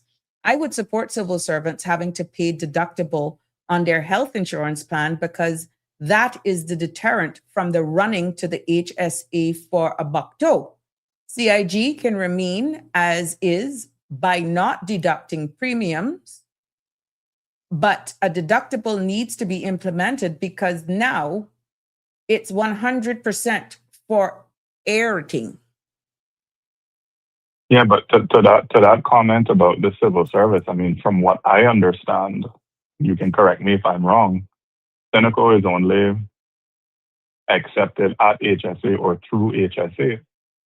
If you're asking civil servants to pay a deductible toward their insurance, and I think it's only fair that then the civil servants say, well, I want choice as to where I go. I shouldn't have to go through HSA, then I should be able to go anywhere if I have to pay. Agreed. And I think I stand to be corrected, but I think there was a discussion that there is some pilot now going out where they're actually exploring other healthcare providers within a select network that the cynical persons, and possibly, I stand to be corrected, I'm going to look at it a little bit more because I heard it just in passing, that is something that they're rolling out right now as a pilot, similar to what you're saying. Now, I didn't hear that there's a cost implication to the civil servants of giving this preference of choice, but right, what I understood is that there are a select amount of healthcare providers that would be in this network, that person not having to be referred from HSA, you would be able to just go straight to these select providers.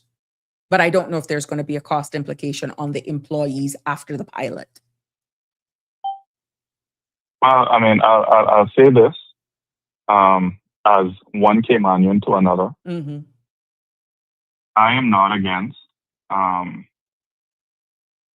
limited, smartly designed tax system. Mm-hmm. Because I think from a stability perspective, right, where our government's revenue is tied on imports, property activity, the different licensing fees, and et cetera, right? And the official financial reports show that stamp duty revenue rises and falls with property transaction volume and values, and then you got some regulatory fee collections that vary with registrations and timing. Mm-hmm. I think a broader tax base could make public revenue less dependent on booms in real estate and immigration-related fees or financial services cycles. Well said. Like you said, it starts with a conversation. Yeah, it starts Just with the putting it out there. conversation, and a commenter on WhatsApp says that you are correct, but that's the package. Imagine how much higher the medical bills would be if they had private medical options. I don't agree that a deductible warrants a different opinion for private healthcare, but he is a civil servant and I am not. So, okay.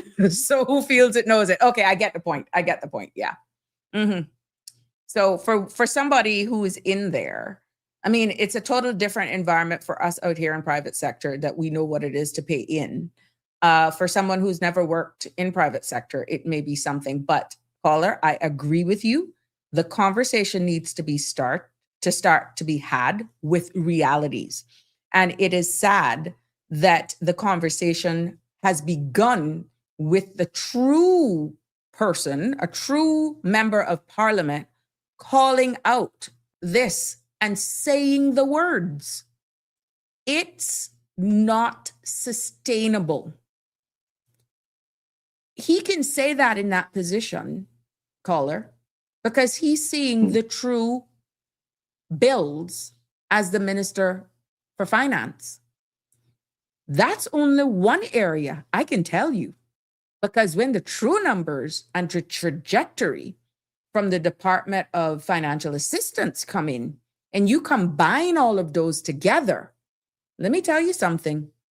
Remember, life still happens and the bills will not go away. Mm-hmm. But how do you balance that? And I applaud the minister. I applaud him for doing it, because the mere fact that he's saying it's not sustainable, some would not say it for fear of not being reelected, because people may actually translate it as saying, so what, he want to stop my health benefits? What he's saying? You understand what I'm saying? I am glad in his position, he found the fortitude to say the truth. Because not many would say it, even if they see it in their own ministries and say it like that. Bottom line, it's not sustainable. And that's what he's saying. And I applaud him for that, because it's the truth. To me, people of civil society would be more understanding if you really come out and speak the truth and you have the real conversation. Caller, you and I are a partner. We're husband and wife. We're living together. And we're like, look, let's have the real conversation with you constantly, you going out every night or every Friday.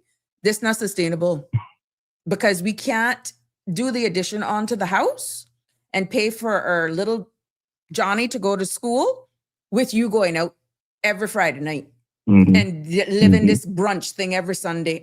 It's not sustainable.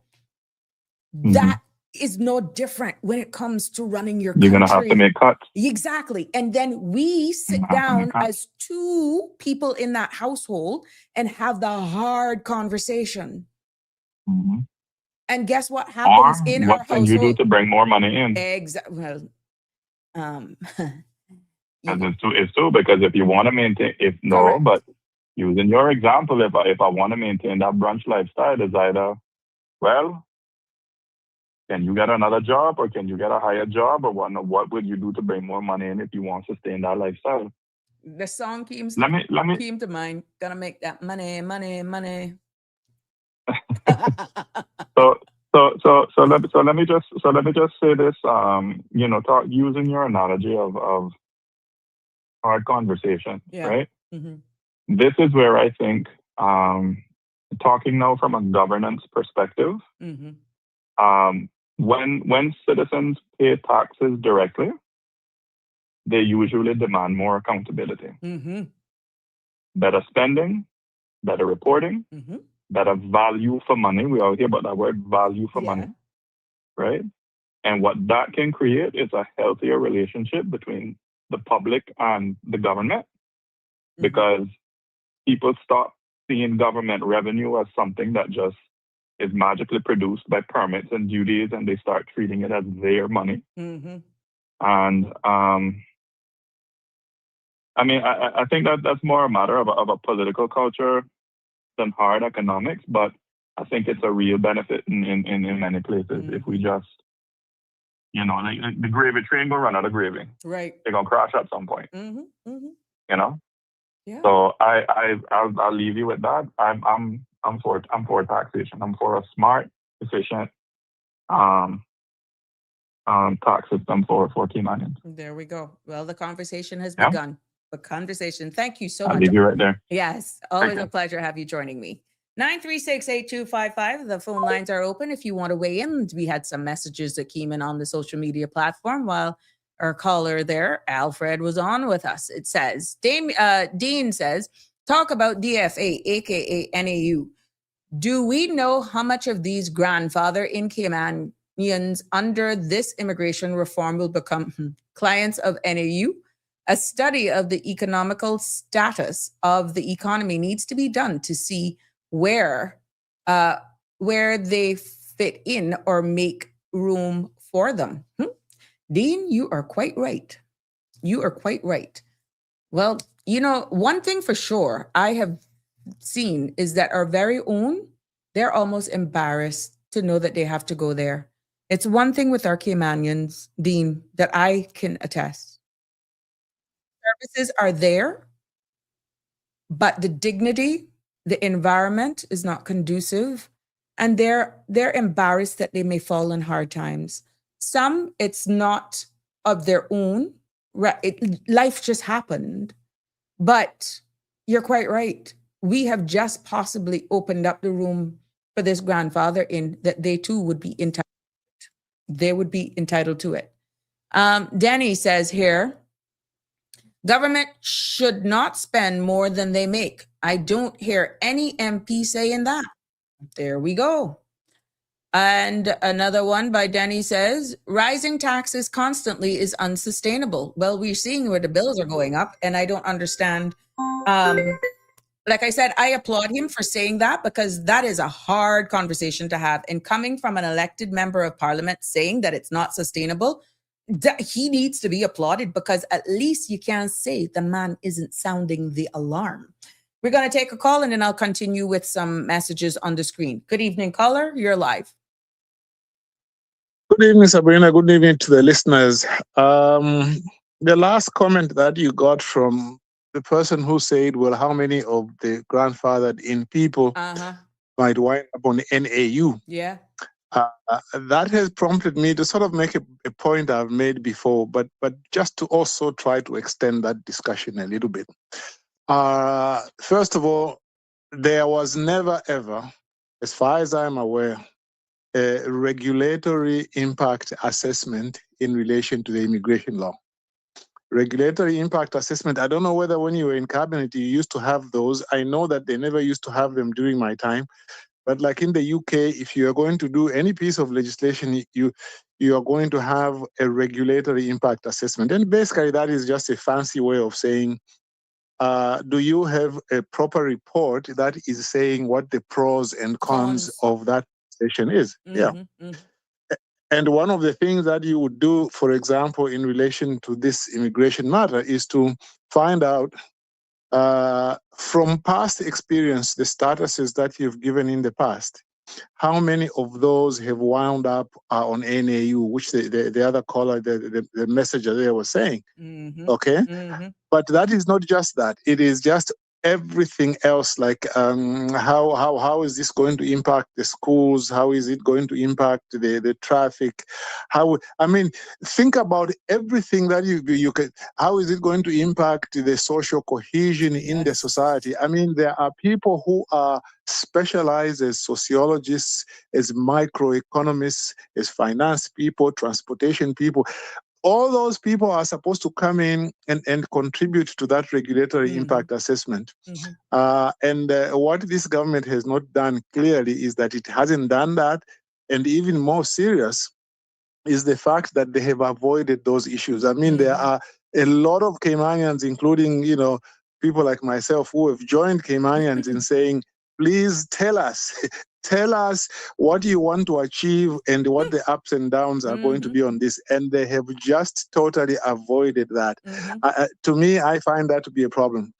Now, the other thing that I'm interested in particular, like which they might have covered in the regulatory impact assessment, is one that relates to the points system. Because the point system, they are working on it, I understand, and in the regulations, that's one of the many areas that they are going to deal with. Now, in relation to that, it has always been mentioned, usually mentioned anyway, that the prices of real estate have gone up in Cayman because of the fact that you are required to, or not required, or rather that if you buy a property, you are likely to make more points so that you can make the threshold to get PR. Now, I have no doubt that to some degree affects the prices of houses and real estate in general. But I have a suspicion, again, because of a lack of a regulatory impact assessment, it's very difficult for anybody to say with any degree of certainty. Correct. But what I can hazard a guess. That's factual. Yeah, because that is people factual. do these surveys and they're not telling the truth. Yeah. And to me, I think what influences the price of real estate is more the fact that you can buy land or any property in the Cayman Islands without government approval. Now, and we can learn from what has happened in Hawaii. Hawaii is, of course, part of the United States. Cayman is not. But as far as freedom goes to buy land, Cayman is no different from Hawaii. Anybody from the mainland in the United States can go to Hawaii and buy land. And what has happened in Hawaii is that the local people have been priced out of the market. They are just saying that if you are a young man, a young woman, a young couple leaving school, leaving college, and you want to buy land, you want to buy a house, they are saying they can't afford it. Because anybody from the mainland can come and buy land there. The prices are just, they've gone through the roof. And that's basically what has happened in the Cayman Islands as well.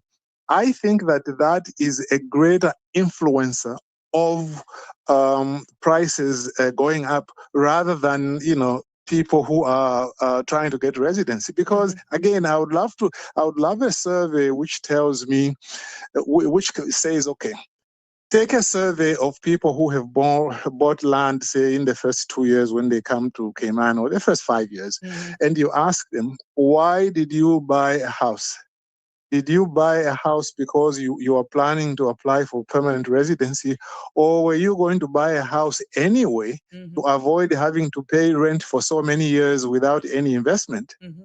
Now, I imagine there are a lot of people in Cayman who bought houses when they came without any intention really of either staying for 8 or 9 years, but they just bought it to say, look, while I'm here, I will be better off to start building equity in a home so that when I leave, I can sell the house and be able to get some equity rather than leave and having left all the money to the person from whom I was renting. I believe that there's a significant portion of people who buy houses not because of that, because they want to use it with a point system. Now, why am I saying that? I'm saying that because if people are buying houses anyway, even if you were to remove that requirement from PR grants, it is hardly likely to affect the number of people, at least not significantly, those who are buying houses. So if it doesn't significantly affect that number, then it means that you are not likely to have that effect in the market, of prices going down. My suspicion is it is simply because you don't have, as a foreigner, to be a local, to get government approval to buy property. In Bermuda, I understand, which is much smaller than Cayman. In Bermuda, I understand that because of that problem, they created areas where they said, in this area you can't buy land unless you are Bermudan, because they were trying to deal with that problem. So again, I'm not saying that it is wrong to double check the system and see whether that requirement to buy property is affecting the price of land a lot. I think it is affecting to some degree, but I don't think that by removing that it will fundamentally solve the problem of high prices. Now, am I suggesting that government should relook at that policy? I wouldn't even try because that policy is so well entrenched. I don't imagine that there's anybody who can get up now and say, hey, from now on, we are going to be like the British Virgin Islands. You can't have property unless you've got status. I'm not quite sure. But I think in terms of inquiring into that issue, those are the issues they need to inquire into. To what extent really is this requirement of having property, or the people who are buying property in order to get permanent residency? How is it affecting that? I don't think it is. Okay. But the second point I want to touch is about the way in which I think in Cayman, successive governments have failed to maintain the visibility of Caymanians in different areas of society. I think in a previous call, either it's you or maybe Sandra, I mentioned about how it hit me that when I was looking at the video I was watching it live, the opening of the Grand Court, I didn't see Caymanians there. So all the judges were not. You mentioned it here. It was here. I mentioned it. Yeah. Segment. Okay, yeah. Thanks very much. So that I don't have to sort of like repeat it too much. There it was. You could have been in Jamaica or in England, but somehow apparently that does not seem to concern some people. Okay. Then when I looked at the Heroes Day, the awards, there I saw Caymanians. Okay. And it was good to see Caymanians there, but also it underlined just a dichotomy that is developing in the community. But an issue I may have also mentioned has to do with, a few years ago, they were celebrating Parliament, like an anniversary, I think the 25th or 50th anniversary, something like that, of the establishment of the Cayman Parliament. And there was a ceremony there. They brought Dr. Lloyd Barnett, a very distinguished person who has written books and is also a legal practitioner, very, very erudite, from Jamaica. And there's nothing wrong with that. They brought him over and he's the one who gave the main speech in Parliament. And then the one who opened for him, gave a short speech and his own talk. And then before Dr. Lloyd Barnett came on was Richard Barton. Richard Barton, as far as I'm aware, has been in Cayman since high school or thereabouts, maybe even earlier. But basically, he's Jamaican, right? Okay, I would imagine he has status. Yeah, well, yeah, to me, he's Jamaican. To me, anybody who comes and gets status, they still maintain their nationality, their original nationality. But that's my personal preference. But he has status, okay? He's not a Caymanian like the Caymanian that I know, but he's a Caymanian. And I have no problem with that. But do you see the complexion that occasion had? you had one status holder who has done good work. I have no problem with him. In fact, I worked a little bit with him in the portfolio of legal affairs, although he was in a different department. But do you see, basically, you've got somebody who originates from Jamaica originally, and then a Jamaican.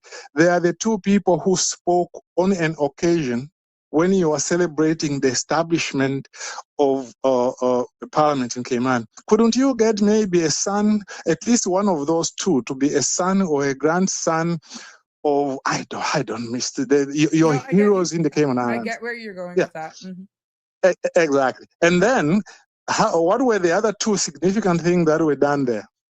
You had Gloria McField Nixon. She was Master of Ceremonies. I'll say Master of Ceremonies. I don't like the other word. She's Master of Ceremonies. Again, no problem in itself. And then when the ceremony moved outside, you had Matt Brown. Matt Brown is one of the most talented people you will ever find anywhere. If he was in the States, that guy, he would have been a multimillionaire today, hosting the Oscars and doing those kinds of things. But you see, my problem with that is that the Caymanians were left to do these menial jobs, like to be MC and to do the jokes. But the ones who were celebrating and really giving the speeches were none of your own people. And to me, it hit me straight away. But apparently in Cayman, that doesn't seem to worry most people. And to me, the government has to work on issues like that. You see, when I went to university... Do you think it's because we're just now at a crossroads where we're understanding it, caller? And I got beat up my people. How do you identify it when you're not even aware? It's only recently people are even tuning in, unless you are someone who really follow up Parliament, understanding the roles. How are they going to be able to identify that? How have you broken that down? Not to throw stones at anybody, but I get exactly what you're saying. You cannot really fault my people if they are only now being truly informed, educated, removing the curtains from the reality. They wouldn't have been able to identify that back in 2023. I think it was when it happened, or 24. Yeah. Well, you see, again, let me emphasize, there's none of those people, of all those four people I've mentioned there. I think there's nobody there who I say should not have been there. Yeah, but all I'm saying is one of the two people, at least, who were talking to the history of the Parliament, one of those two really should have been a Caymanian, a generational Caymanian, who some name we could recognize. Oh, this is Mr. Benson's grandson, or this is Jim Borden's grandson or son, or this is Merrin's. This is one of the lawyers from the Merrin family. That kind of thing. To me, that's something that you would have had. I'll tell you though what the problem is, and the problem has already been identified. One of the main proponents of this is Roy Borden. Roy Borden says in his latest book, which I got it from a friend of mine in Cayman, and I've been reading it, but I've made very slow progress. But he has, again, very early pages, he has made the point that there is a lack of ideological direction in the Cayman Islands. Kids go to school and they are taught math and geography and the king and America and this and that. But they are not taught, they are not given a certain ideological direction, so that when they go out there in the open world, they start meeting these subtle ways in which people try to exploit you, try to say, oh, you are qualified, but not quite qualified. It's like the kids in Cayman are not sufficiently armed to deal with those ideological battles. And there's a problem. Also, when they become politicians as well, I can see they are not armed. I can tell you that. I think another thing I might have mentioned to you, when I first went to university, the university I first went to, we were told we do not want to graduate people who are fools, who go out there, they know how to do math, they know architecture, they know mining engineering, they know law, but they have no understanding of the way the international political system tries to exploit minorities and small countries and so on. So that in Cayman, for example, sometimes people are told, well, you are overqualified. That's the oldest trick, which they used to use even in colonial times. And it's The being first lawyer used who qualified today. Mhm. is being used today. You are overqualified. Or sometimes they will tell you, well, you know, the job in which you are trying to do, you can't really do it properly unless you go and work in England for 4 or 5 years. Even if the kid says, oh, but I went to England and I studied and I came back, you mean my experience here doesn't matter? Mhm. My experience in Cayman, when I'm going to work in Cayman, once I get the qualifications, you mean I can't do that? Oh, no. You see, what you need is, you see, after 5, 6 years, you really can't do this job. You need 15 years.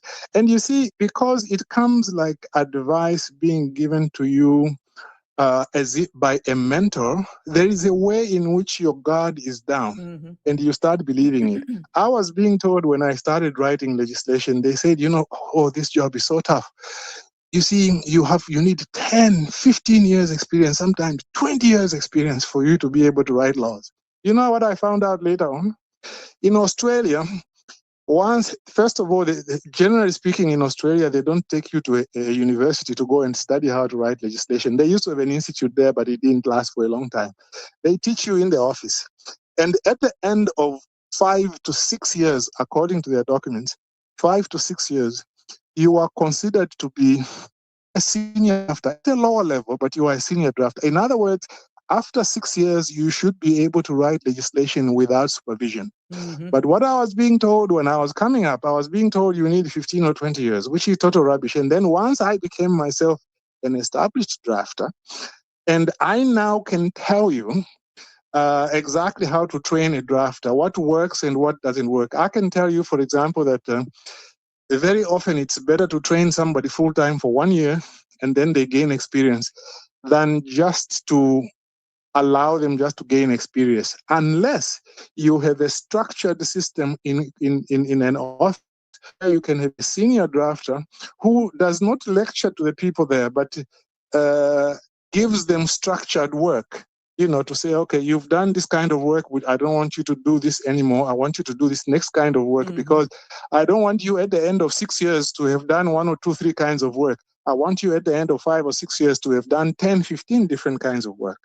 So for me in Cayman, the people are still having their lunch eaten by people who tell them that if they can get a guy from the UK with 3 O levels, it's better than having your own Caymanian with a master's degree in that particular area to do work. And the problem is the politicians are not doing their job. The politicians in the Cayman Islands, most of them, to be frank with you, have got no vision. They've got no vision whatsoever of how to try and develop the psyche of the young kids who are growing up so that when they go out there, they'll say, hey, today there were 4 new cases. 2 of them, you know, one is my uncle, the other one is my cousin, and they are now cases, you know. Then they can go to court and argue cases as cases. Every time they are seeing cases who are not an Ebanks, a Bush, a Borden, or any of those people, they are seeing, you know, people who are cases are people other than themselves. Then as they are growing up, the kids, they are feeling deep down inside that maybe they are not smart. Let me just end on one point. This is one of my favorite points.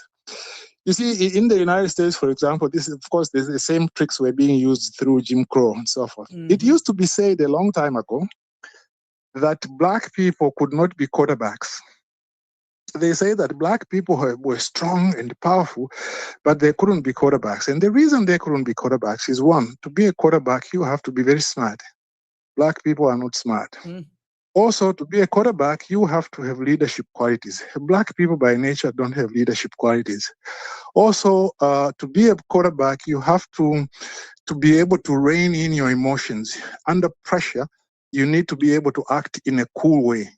Black people can't afford that. You know, they get angry easily and so on and so forth. And that was the stereotype about black people, and they were kept away from being quarterbacks because of those silly, stupid, you know, prejudices.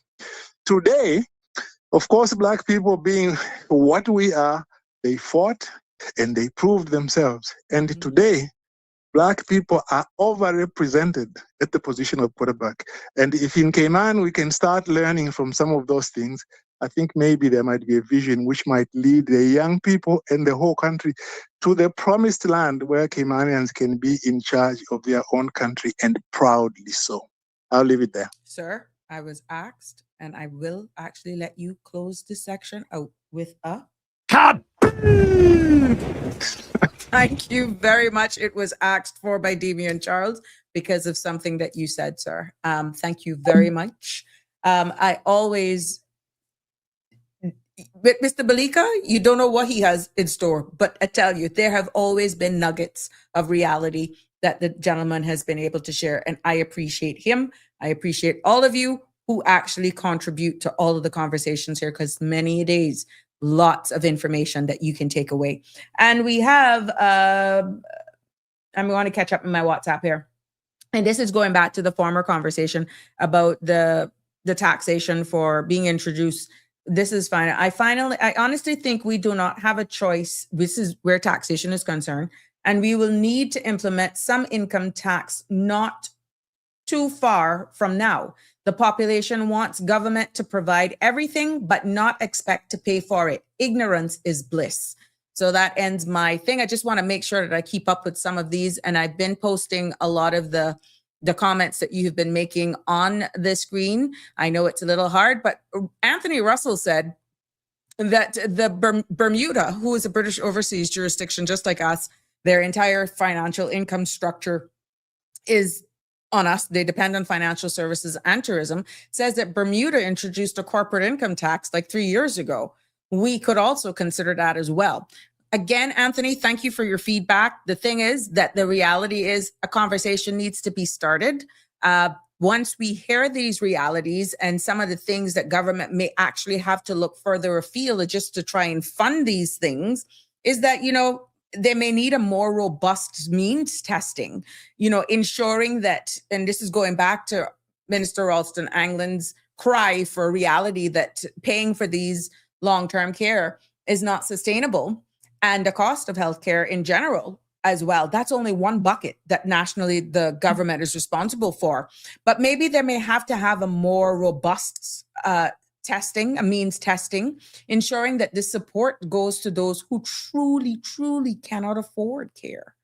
And there's another section suggestions too. Maybe that may need to look at respite care so that families can care for their loved ones without really being burned out. So it's not all of that, like little jabs then, certain periods. And then possibly more training programs, helping family to help them support their families so that they're not scared or just leaving them to the government or become the government's responsibility. And of course, it is always a win-win when we do and consider public-private partnerships where, you know, maybe something's in the pipeline to build an assisted living home, rehab centers as well, and places like even for dementia care units as well. But there are NPOs out there that you could do this public-private partnership with. Bottom line is, what I want to say is that every person, especially our senior, deserves dignity, and dignity in care, dignity in their final years, dignity in how we even speak about them and how we support them, because we don't want anybody feeling ashamed because life hit them, right? But dignity in also requires structure nationally. It requires planning from a national perspective. And it also is, at the end of the day, shared responsibility, because families as well have a role. They have a big role to play. Government has their roles too, but it looks as though sometimes we're just like throwing it on the government. Private sector as well have a role to play. And as a community, we all must decide, really at the end of the day, what kind of Cayman we want to grow old in, because that's something that's coming for all of us. Missy Banks, it's good to have you here with us. I saw my friend here, Rosa Rose, too, had said something earlier on. It's so good to have you all here with me. But, you know, we got 1 minute to the end of this episode of Sabrina Speaks, and I want to thank you all for weighing in on this this episode. I love your feedback. I love your contributions. You realize we were able to take 2 big conversations, but it doesn't end here. We can continue tomorrow as well if you so choose. I'm going to follow up with what's happening in Parliament. I've been out on the road doing a lot of stuff, so I have not been able to keep up with it in real time. So I'll go back and play back what was happening today. But as we wrap up this conversation this evening, I just want to, just really thank you all again for being here and come to the heart and the reality that here as home, Cayman is really at a point where our survival is really a big national issue. And it's right now at a crossroads because we're seeing, and this is real talk, the rise in cost of care for our seniors, the strain on our social systems, the ongoing conversations even about we're having right now with the digital ID and how we modernize government services, right? And these are not separate topics because they all intertwine. They all connect some way, somehow. And when you have the Minister of Finance really warns that Cineco's home healthcare program could reach $20 million this year and nearly $29 million in 2028. He's just not talking about numbers, guys. That's not just numbers. He's talking about sustainability. He's talking about responsibility. He's talking about dignity. And whether we're talking about the rising cost of this whole senior care, the need for modernizing our digital systems to make us be a more attractive jurisdiction so that we keep those finance companies happy or whatever it is, the message remains the same at the end of the day. And we all have our part to play. Bottom line is our government just cannot carry every burden. And families cannot carry every burden. And our seniors, they deserve more than a system stretched to a breaking point. So I ask you all, let's do a little better job at showing up. Let's do a little better job at planning ahead. And I hope that by means of this discussion and what was taken away from here today, that we will be in a better frame of mind to support our elders with more dignity and to look at our own personal responsibilities. And let's modernize our systems so that it can help people really, really, truly get access to what they need. Because at the end of the day, look further afield. I wouldn't want to retire anywhere else right now than right here. But at the end of the day, this is our Cayman.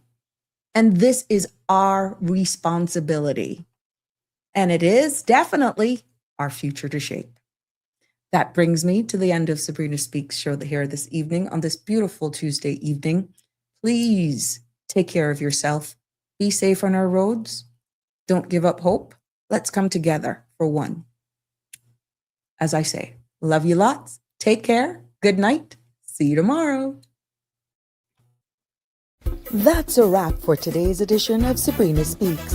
Thank you for tuning in and for being part of the conversation. Remember, the dialogue doesn't stop here.